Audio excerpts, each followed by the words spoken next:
the meeting to order, and we'll start with the Pledge of Allegiance. I pledge allegiance to the flag of the United States of America and to the republic for which it stands, one nation, under God, indivisible, with liberty and justice for all. I'm going to start by welcome everyone to the school board meeting this evening. Remind everyone that we are live streaming the board meeting when the green light is on. So we'll start the meeting tonight by accepting a motion to accept consent agenda items. I have a motion by Earl. Do I have a second? Second by Pat. Any discussion? All those in favor? 7-0. Next, we'll go down to community non-agenda items. I believe we have some guests in the room from Hayden. Excited about that. Nikki, you want to introduce?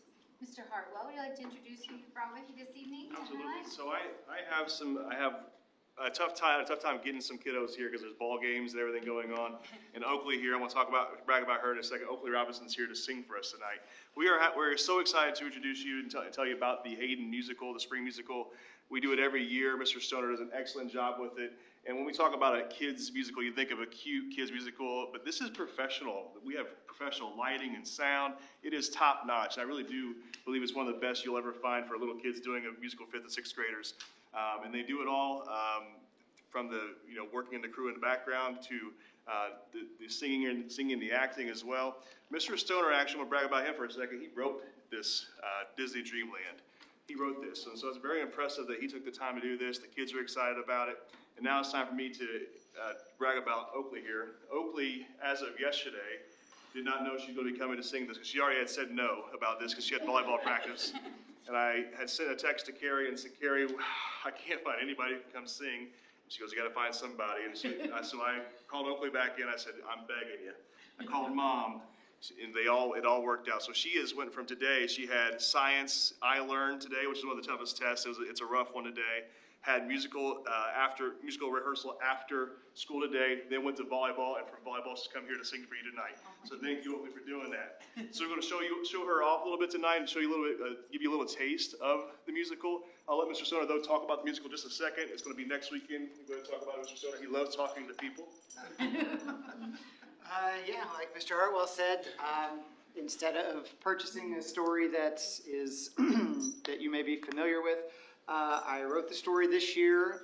It's a jukebox musical, so I didn't write any of the music. We took 14 well-known Disney songs, and then I wrote the story that weaves them all together about a little girl who travels through different lands and meets different famous Disney characters on her quest to become a princess.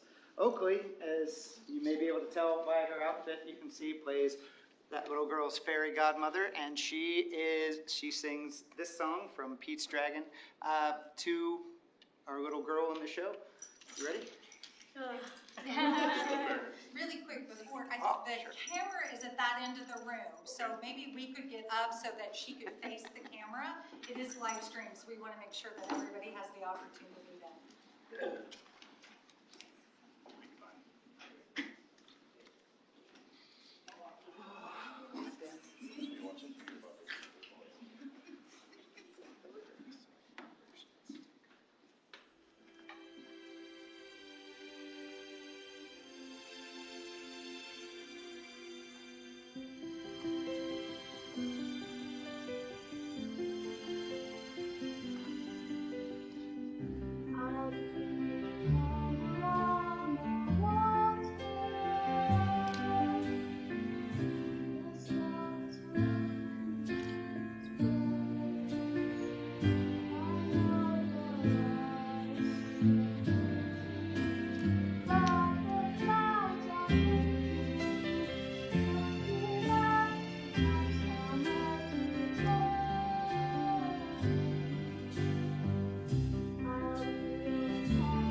Robinson School Musical at Disney Dreamland at Hayden Elementary next weekend, May 2nd, May 3rd. Great job, Oakley. Great job. Nice job.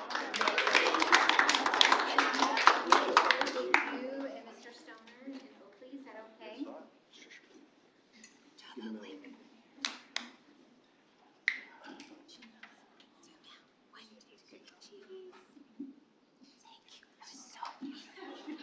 want to make her walk around and do little handshakes here? Walk Can we around, shake her your by hand after that beautiful performance? That's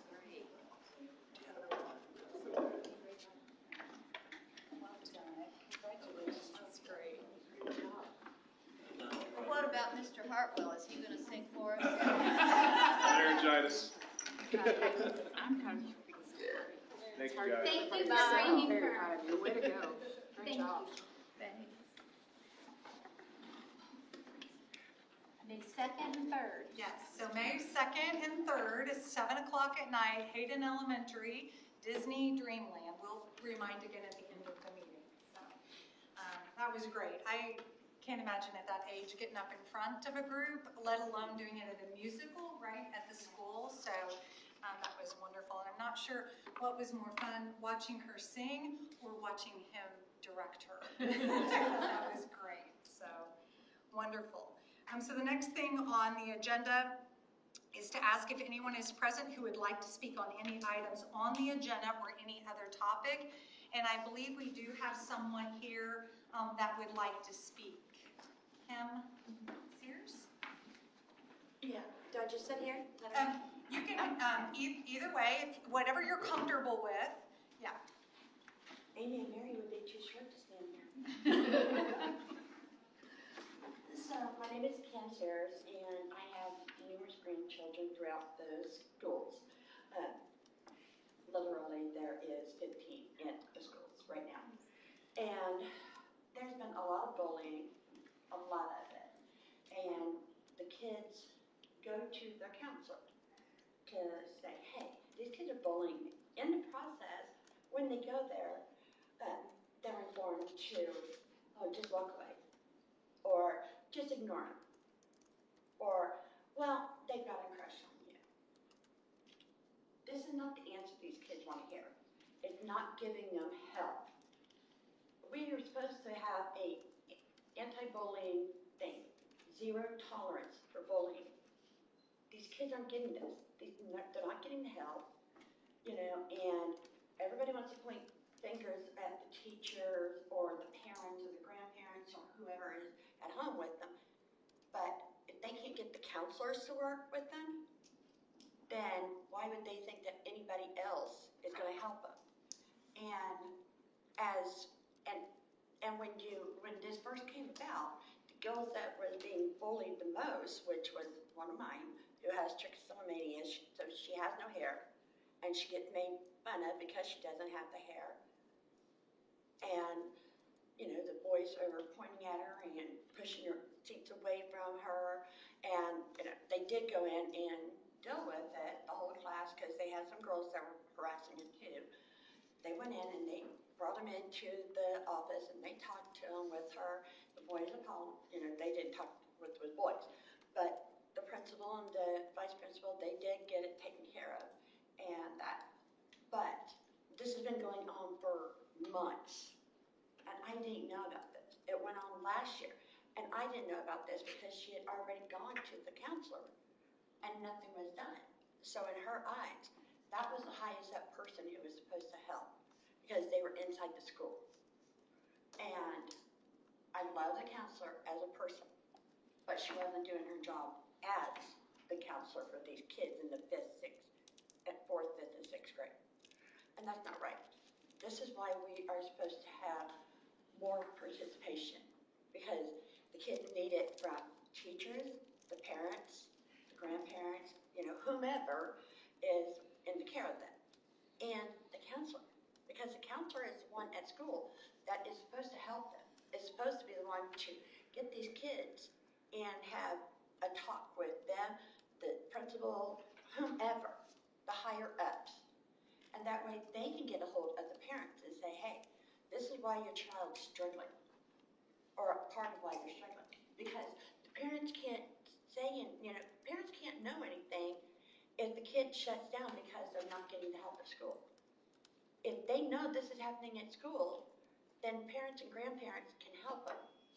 I mean, my little one, she didn't say anything to me because she has a lot of mental issues and that. Since this came out in full bloom, her attitude, her mood, it has done a complete 360.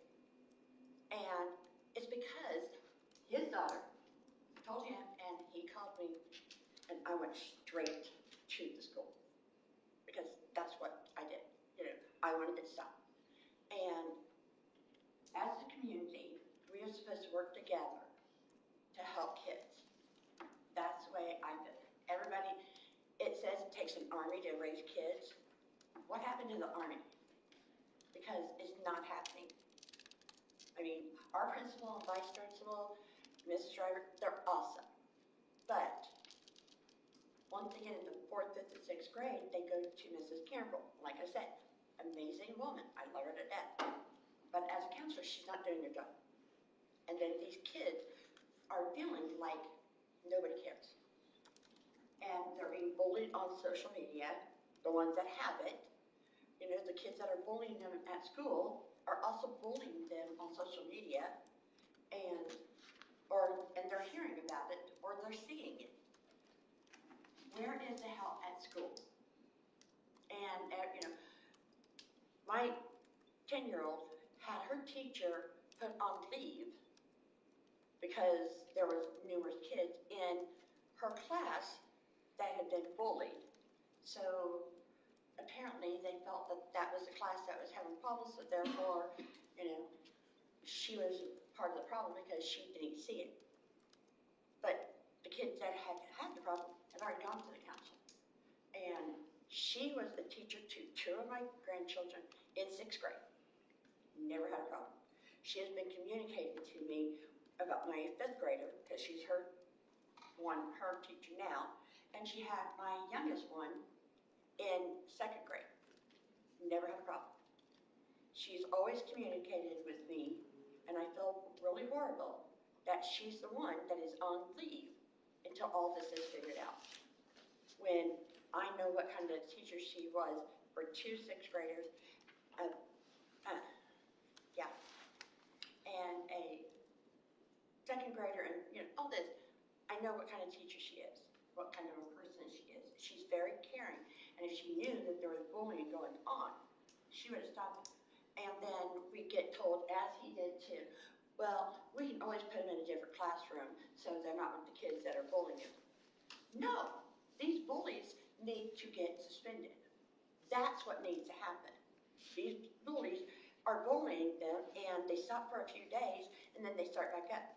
What happened to no tolerance? 0 tolerance is not being done because these kids are still there, they're still harassing them. Something needs to be done. And if we're going to be 0 tolerance, then it needs to be 0 tolerance. If not, then I'm going to tell my kids, beat the crap out of them. They'll stop. Because my 14-year-old had a kid come at him and punch him, and another one came up from behind him and was punching him. He flipped him on the ground, was beating the crap out of him, and he got 4 days suspension because that's not self-defense. 1 punch is self-defense. But when you got 2 kids on you and they're trying to fight you, I don't care.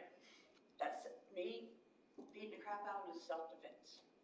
So first of all, I understand you've got a lot to unpack there, and I know that this is emotional. I understand that. We do have a time limit, and you've gone over, and that's great. I appreciate the feedback. So first of all, I am sorry that you don't feel like that the school has addressed your concerns or your child's concerns. A couple of things. First of all, the school corporation does have established policies, procedures for all of the personnel investigation. So when you talk about individuals, especially employees of the school corporation, please know that we are following all of our appropriate policies We're making sure that all investigations are completed. Anything that requires timely investigation, we want to make sure that we are receiving all relevant information. So I think that's important. We can't talk about personnel Right. issues, I but I understand. want you to know that on our end, we are, Nikki, her team, we are following those appropriate processes and procedures. I want to be clear about that. The second thing, I, again, appreciate you bringing up your concerns. We, as a board, as a school corporation, we are committed to making sure that we provide safe and supportive learning environment. And when you talk about it taking a village or it taking a team, it really does. It takes everyone. So I think last week we had an individual, I believe her name was Marcia. She also spoke at the board meeting about bullying on this topic as well. We did go over then, and since then have sent out some information for parents and for students so they know how to report any events. So I'm going to go through that just very quickly. It's going to be information that you've probably read or hopefully have seen, but I'm going to go over it again just very quickly. Because what they want to do is they want to switch the kids that are being bullied into another class. Yeah. And what we want to do is make sure that we're receiving the information and that we can deal directly with that. And again, I apologize that you feel like that didn't happen in your situation. Oh, no, I believe that it did happen, but there's other kids that are still getting bullied that their problem's not getting taken care of. So let's go over, so let's go over the methods. Of course, we always want to encourage students, parents, grandparents, community members, if you see something, say something, right? That's always important. We are committed to doing that investigation and making sure that we follow up on any items. So ask an adult for help. I believe that we have very dedicated teachers, counselors, school administrators that want to do the right thing. I truly do believe that, or we wouldn't be sitting here today. Those individuals, if a student, a parent, a grandparent goes to any of those individuals, we hope what happens is that they offer a variety of resources to support, to address any concerns that you might have. If you all, a student, a grandparent, a parent, a community member, feels like that has not been resolved, then what we would encourage you to do is to escalate that to the next level. If a student feels that it's not been resolved, they can go to the school principal, to school administrators. That is the next level where that can be taken. Reports can also be submitted directly. They can email reports. There's a functionality on the Parent Square app where that can be sent in. Anonymous bullying reports can also be sent from the school website. All of those are options. Again, we prefer it not to be anonymous because we want to be able to investigate it, and it's difficult if it's not. I have something to say, it's not going to be anonymous. Well, we appreciate that. We They know appreciate me. that. They know me. The last item is that if you can feel like things have continued without resolution, we encourage you all to come here to the administration building. Dr. Johnson, Carrie Manowitz, Todd Ebinger, Mandy Sullivan, any of those individuals are individuals that you can come to make additional reports so that we can follow up on our end to make sure that processes are followed, because we do have them established. There are, I believe, did you put cards out again? I think Deb put cards out on the table. Their contact information is there on the cards. You can always call the administration office. That's 346-4483. All of that, we want to make ourselves available because, again, we are committed to making this a safe environment. I think we would also, you brought up social media. I think we would be remiss if we didn't say that it is extremely difficult with social media if family members, community, if we're not monitoring social media platforms that these kids are involved in, right? I had young kids in the school corporation. I have grandkids. Social media can be extremely difficult. Things that are put on there disappear quickly. They can't be found. They're hidden under different apps. I think Nikki sent out different resources for parents and grandparents. If you want that sent out again, we're more than happy to share that with you.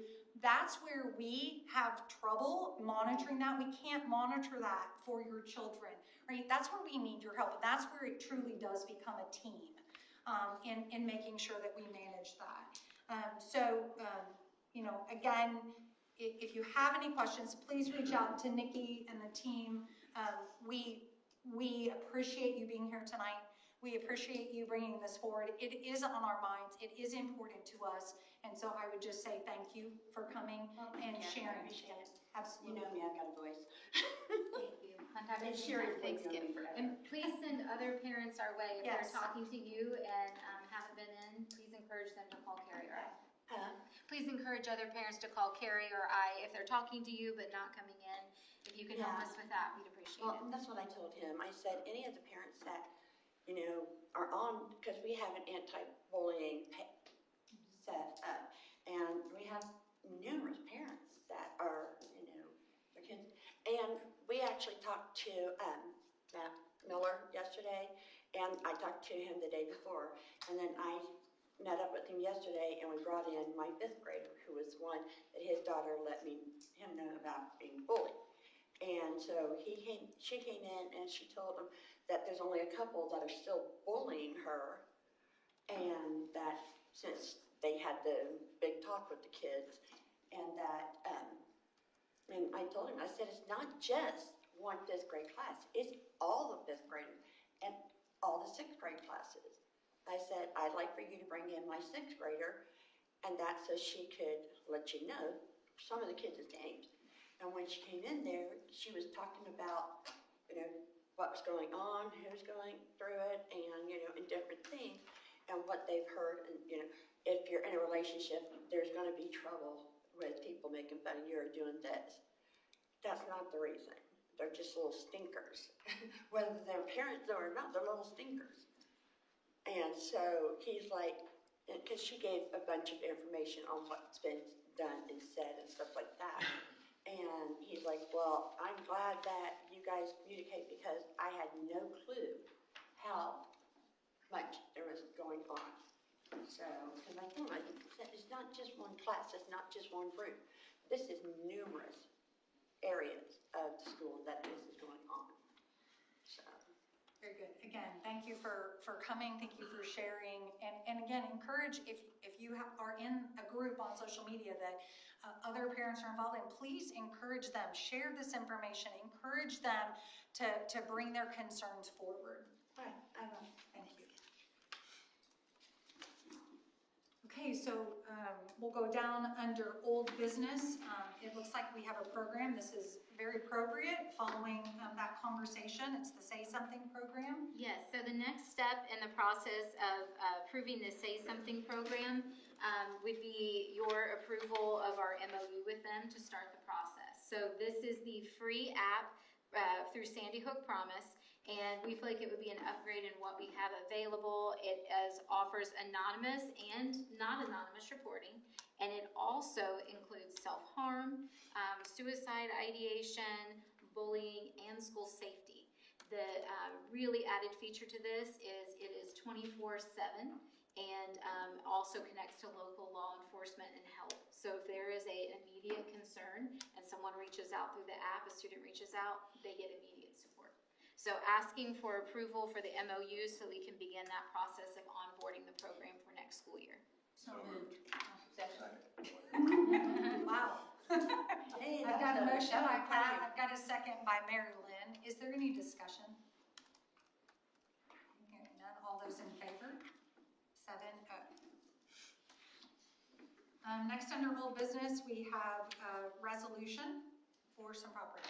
Yes, I'm asking board for approval for the resolution to purchase real estate across from the Hayden Elementary. This property would help alleviate some of the parking lot issue from a parent pickup standpoint, and the safety involved with that. It would open that up a little bit if we could put cars there, just regular parking there, and then be able to make that flow better. So moved. I have a motion by Travis. Do I have a second? Second. Second by Cheryl. Any discussion? All those in favor? 7-0. Next, we'll move down under new business. We have some Neola policies.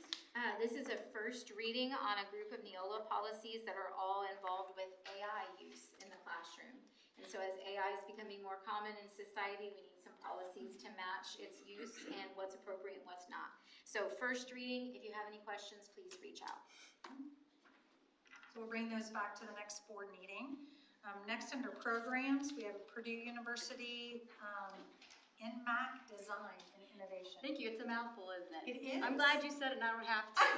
Yes, I'm asking for approval. We were selected as one of very few schools in the 22 county southeastern area region to receive this studio from Purdue Polytech Institute. It was a recommendation from Cummins, which we are so appreciative. They work with us closely on several items. They are helpful, anything STEM related. So we have a great relationship and we're very appreciative of that. This new lab will be housed at the middle school that'll be available to K through 8 students. So I'm asking for approval. We'll entertain a motion to approve. Motion by Chelsea. Do I have a second? Second. Second by Pat. Any discussion? All those in favor? 7-0. And then we have some data. This is an inform.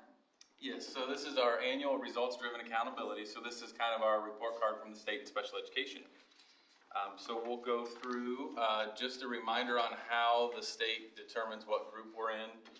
It is by the enrollment in your school corporation. So we fall in the middle or the medium category, 2,501 students to 10,000. So that's our group that we get compared with on our scores.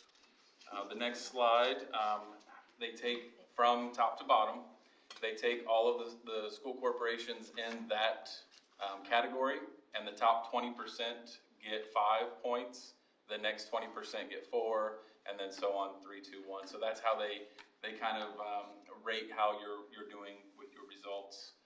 It's a moving target, so we might improve from year to year, but our score may go down because other school corporations in our category might improve as well. The next page shows how the score is calculated. So 25% of our score will come from graduation rate.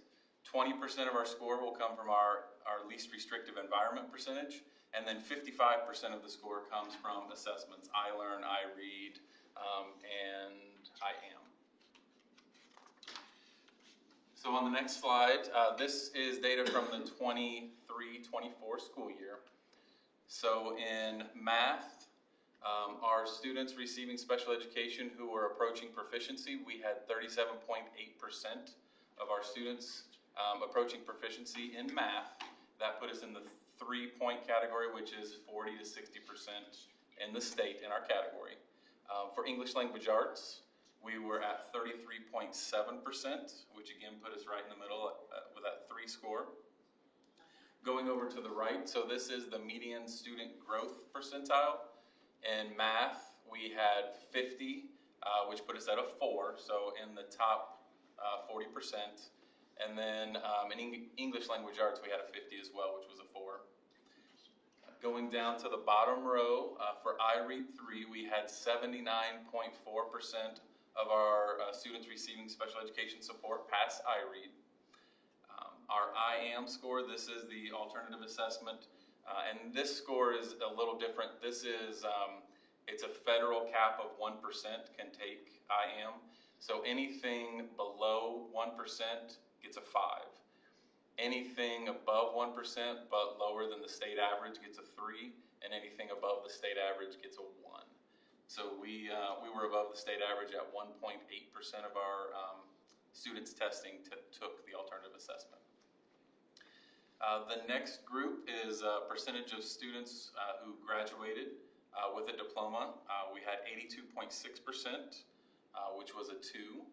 And then our last group is our students who receive special education support who are in the general education classroom 80% of the time. We had 84%, which gave us a 3.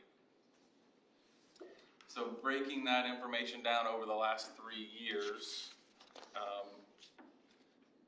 you can see on the left, this is our math passing or approaching proficiency rate.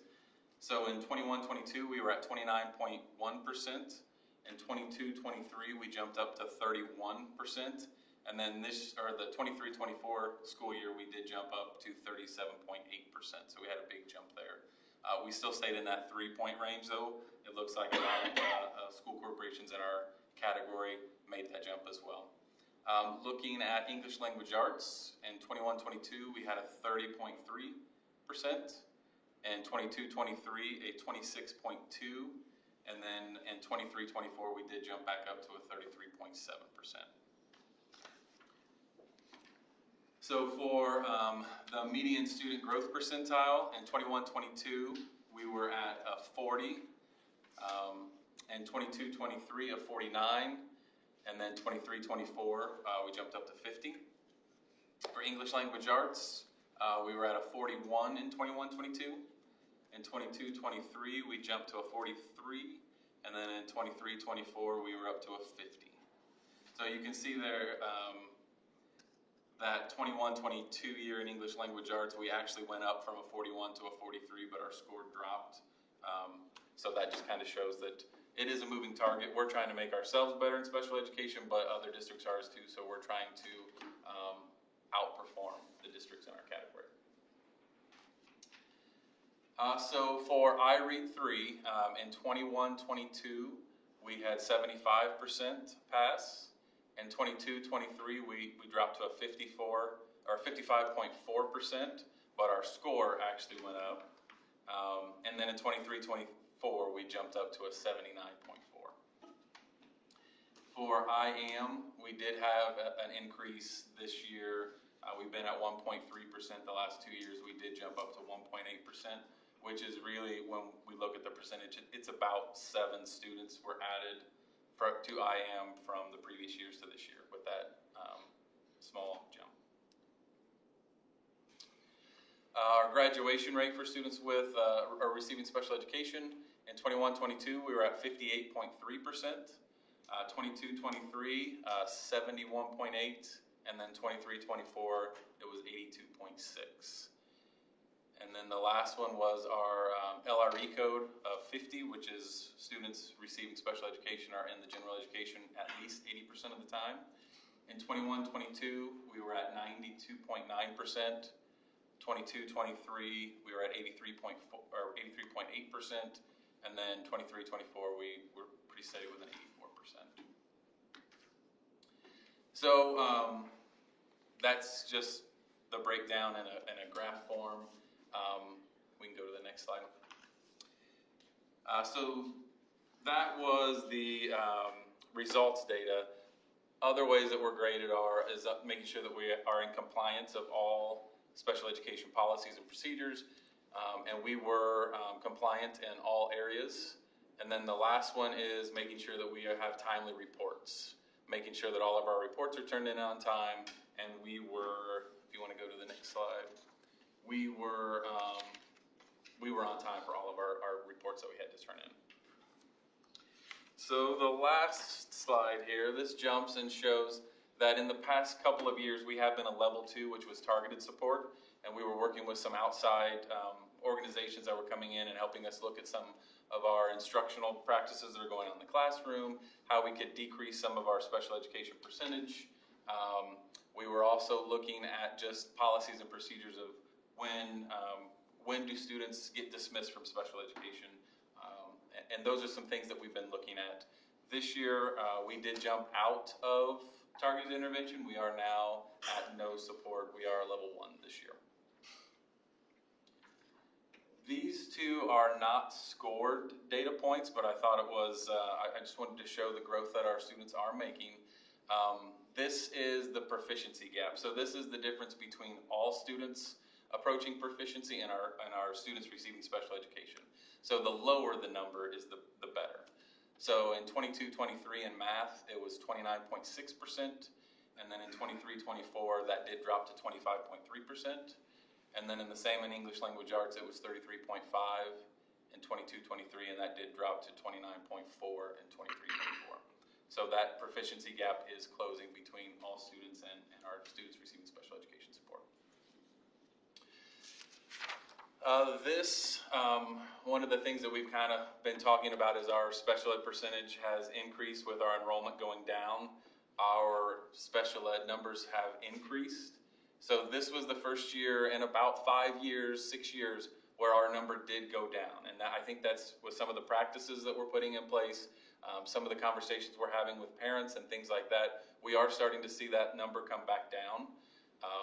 But with it didn't keep up with the pace of our enrollment loss. So our percentage did go up, but that is one thing that we've been kind of targeting with our principals and with our TORs. And we have been tracking that every month and talking with our TORs and our principals about it. We are currently, this was December 1st data, we are currently back to 25% as a district in special education. So we are making those adjustments. And then this last one, this is also December 1st data.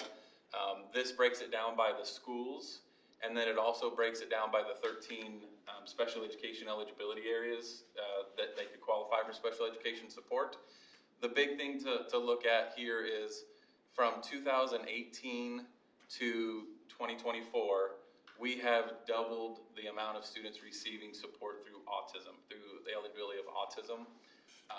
And then the other area is speech impairment. So the amount of students receiving speech, that number is also on the rise. So those are two areas that we'll continue to look at and see our programming and any additional supports that we need to put in place there. But every other number is kind of staying steady or going down.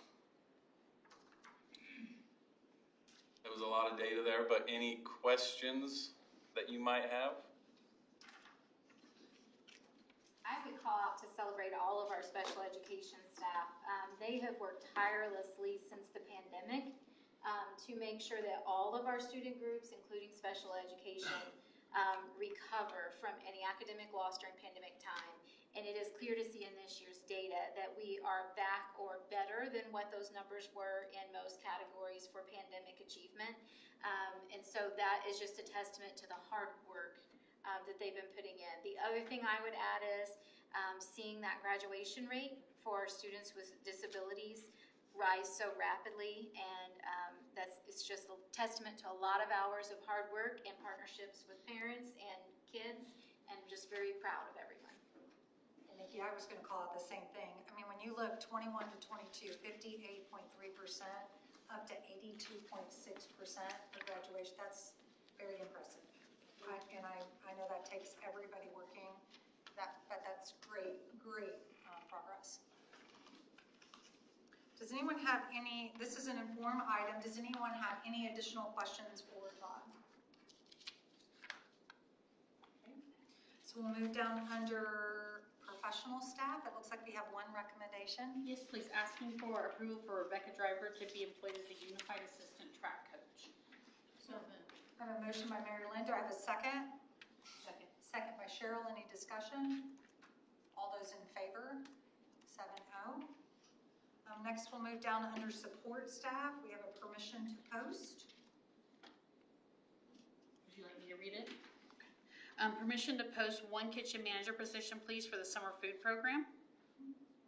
So moved. I have a motion by Travis. Do I have a second? Second. Second by Pat. Any discussion? All those in favor? 7-0. Also asking permission, please, to post up to 4 cook positions for the summer food program. Motion by Earl. Do I have a second? Second by Chelsea. Any discussion? All those in favor? 7-0. And then one more, please. Asking approval for the following individuals to be employed at JCHS as custodians. Mill Phillips as a JCHS custodian, and Andrew, I'm going to need help with this one. Voskufka. Wojkowka. Thank you very much. Thank you, I knew that. As a JCHS custodian, but it would also include the groundskeeper position. Great. Entertain a motion to approve those two recommendations. So moved. Motion by Pat. Do I have a second? Second. Second by Cheryl. Any discussion? All those in favor? 7-0. Next, we'll come down under finances. Philip? Yes, ask the board to approve the following donations. Brush Creek Elementary, Dave O'Mara, contractor, $100 for the pizza for the 6th grade celebration. High school, for the high school, Columbus City Band, $300 to the National Art Honor Society. Norfolk and Beverage, $150 to the HR Pathway Class Field Trip. And the Vernon Cleonan Society, $100 for the orchestra department. And lastly, the Norfolk Elementary NBIC $200 teacher grant to Jennifer Sanders' first grade class for Scholastic magazines. Entertain a motion to approve those donations as read. Earl has a motion. Do I have a second? Second by Mary Lynn. Any discussion? All those in favor? 7-0. And I think we're down to other. Nikki, anything? Just a heads up to keep an eye out. We are ready for the open house for the high school CTE area. So on May 13th, and this is open to the public, 6 to 7 p.m., the high school CTE new renovated areas will be available for public tours. So we're going to put that out on Facebook to be shared and have the details, but just want to give everyone a heads up that on May 13th, the public's welcome to join us and see what we've been working so hard on. And you said 6 to 7. 6 to 7 p.m. Yep, so May the 13th, 6 to 7 p.m., JCHS CTE area, open to the public. And please come and see the area. We've had a little bit of a preliminary tour. It is really beautiful. Super excited about the healthcare side of it, but that would be normal for me. I think the welding and stuff is great too. Yes, So, food yeah. service, we'll have all of it open. Great. And then we'll also just remind everyone, Hayden Musical, Disney Dreamland, May the 2nd through May the 3rd at 7 p.m. both nights. So go out and support Hayden Elementary and the kids who are involved in that musical. Anything else to come before the board? Hearing nothing, we'll entertain a motion to adjourn. I have a motion by Chelsea. Do I have a second? Second. Second by Pat. All those in favor? 7-0.